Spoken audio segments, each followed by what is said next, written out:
Hello, my name is Chris Palmer, and in today's SEO Backlink link building for off-page SEO video, I want to cover a lot of questions that I've been receiving regarding SEO backlinks, how to build them, where to build them, how many should I build, how long will it take to build them, should I use Fiverr, should I use this site, what's a niche edit? There are so many questions that I receive regarding backlinks and proper backlink building strategy that I really want to cover just a few of the tips and tactics. Web 2.0s, niche edits, PBNs, PBN rentals, every piece, anything that comes to my mind, as soon as it comes to me, I like to share it. So that's exactly what we're going to do in today's video. I'm going to cover the questions. I'm going to give you the best answers, and that's what I'm going to do. So stick with me. Let's not waste any time. We're going to head right over here. But the first thing that comes to my mind is recently I had a question regarding authority, link building, and what is authority and what is real authority. I had a quick question just to summarize. Should I build backlinks from this website?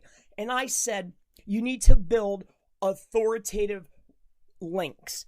They come back and they said to me, Chris, so you mean high PA and DA? PA and DA is a third-party metric. When I say a real authority website, I mean an authority website as in it retains and contains real authority. A real authority site is a Forbes. A real authority site is Moz. A real authority site is Huffington Post. They are an authoritative website. So the next piece that I want to touch on is building out Web 2.0 properties. Now, building out Web 2.0 properties has its merit, okay? Now, do I think that you should go out and build hundreds of these? No. But there are a lot of instances where, depending on the brand, business, service, whatever you're doing, maybe you have a local website. Let's just use that for an example. You take your highest authority websites. For this instance, you can go ahead and use Moz, DA, and PA.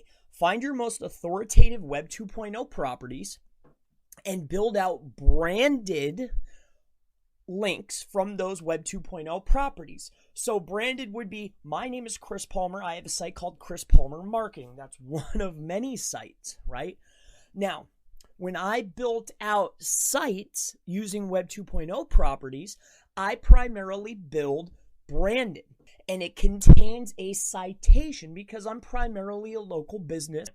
So these could be used for syndication, and also they are excellent to pass power through. And what I mean by passing power is you may want to acquire some lower tier, lesser, or cheaper. Low tier means cheaper links. Maybe you're buying links. Maybe you're acquiring links. You're not doing outreach. You're buying them. These are low tier, okay? And they're cheap. So when you're going out and you're purchasing links, if you're getting a $10 or $20 link, you get what you pay for. You're getting a vote from that website. So the more money, the higher the vote generally, right? Forbes links go for about $800 to $1,000 depending on the writer, right? So moving on to some other questions. So that covers what is real authority. That covers the Web 2.0s. Let's talk about how many links should you build. So how many? Now I did an equation the other day. So how many? This really breaks down and needs to be determined by your competition.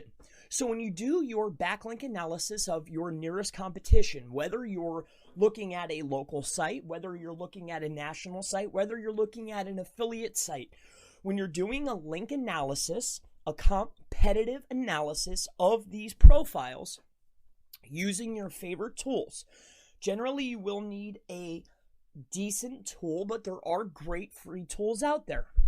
Now, you get your top 10 competitors, whether it's local, national, affiliate, doesn't matter. Get 10 competitors. Get their backlink profiles. Take a look at their backlink profiles. Now, you can either do two things. A lot of these sites you can outreach to. Maybe you can give them content, but there has to be an exchange. It's either going to be money or it's going to be content. There has to be some type of exchange. Some of these sites, a lot of these sites, you need to build rapport. Rapport is communication, a friendship, a rapport with the person. Or a lot of these writers are able to write on sites, numerous sites, that you want to get links from. So when you're doing your competitive analysis, start with the best links, most relevant links first. Now, do I think that it is best practice to get a relevant link? Yes. Do I think that it matters for passing link juice? Not at all. So I would start with the most relevant links first, but do not be swayed by a semi-relevant link thinking, oh, it's not relevant. No, you will still generate power from these links. So, and I broke this down before, and they have 1,000 links.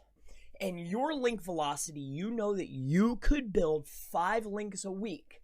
You need to break that down over 52 weeks. Now, if you're building out higher authority links, we're going to use a third-party metric, DAPA, you can beat, if they have 10 DA20 links, all right, I'm just using this, and you're going out and you build 5 DA50 links, do I think that the 5 DA50s beat the 5 20s?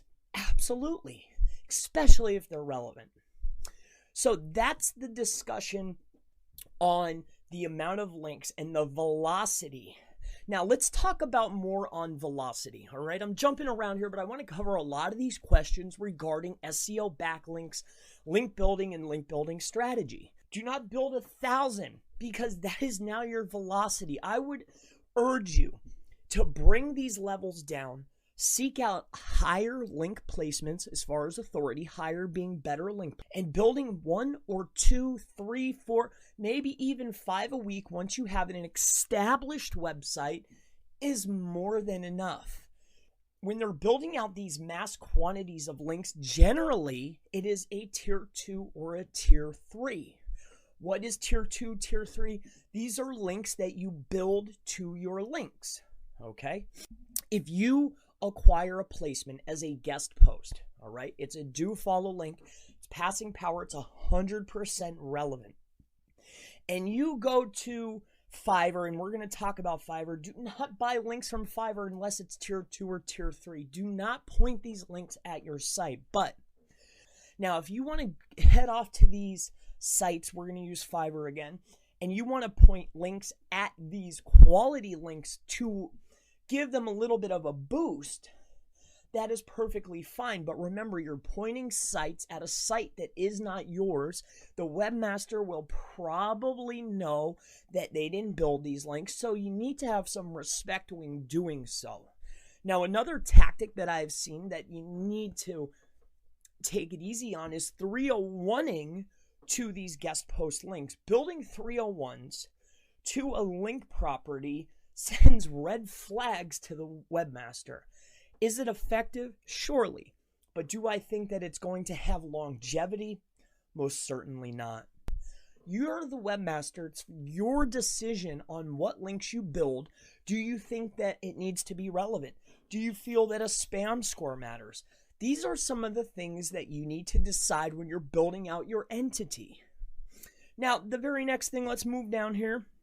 I feel that when you're building out links, if you're paying X amount of dollars, depending on the link, traffic is most certainly going to be an equation that you need to run mentally to decide if that link is worth that money and if the traffic coming from that site is worth your time. Now, if you're going out and you're building gray hat links, nothing screams longevity and nothing makes a link stronger than not only other links going to it and traffic. But if you want to get something to have a longer lifespan, and you want something to stay indexed, because getting backlinks indexed is not the issue, it's having links staying indexed is what is the issue. So if you want to get some longevity and you really want to get an extra oomph apply traffic. This is a huge miss that I've been noticing a lot of SEOs that I talk to that are missing the mark on this one. So not only the tier 2s and the tier 3s and sending power to it, but if you really want to get longevity and you really want to have a link stay indexed, apply some traffic, and this will certainly help you out. It should be part of your SEO strategy of your link building campaigns to build links, build properties to your social profiles. Anytime that you're building links, there needs to be an event. There needs to be traffic. Something needs to occur. So if you're just a brand new site, you're building links, there's no links going to your social entities, and there's no traffic going to your social entities, this is a red flag.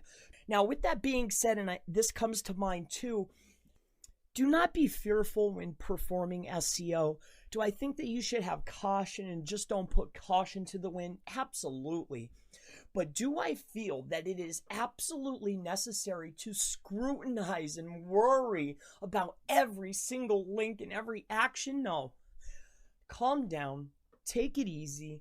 It's a great process. And the best thing about SEO is it's a competition and it's a learning experience. You have to do things so you can grow and you can learn. I had a lot of questions I wanted to cover. I hope that it wasn't too scattered. There's a lot of truth, a lot of knowledge, a lot of tips built within this SEO Backlinks video. My name is Chris Palmer. If you have any questions regarding SEO Backlinks, link building strategies, link building techniques, SEO backlink techniques, local SEO, national SEO, affiliate SEO, digital marketing, or business marketing, please leave it in the comments below, and I look forward to seeing you in the next SEO Backlinks link building strategy video. Have a wonderful day.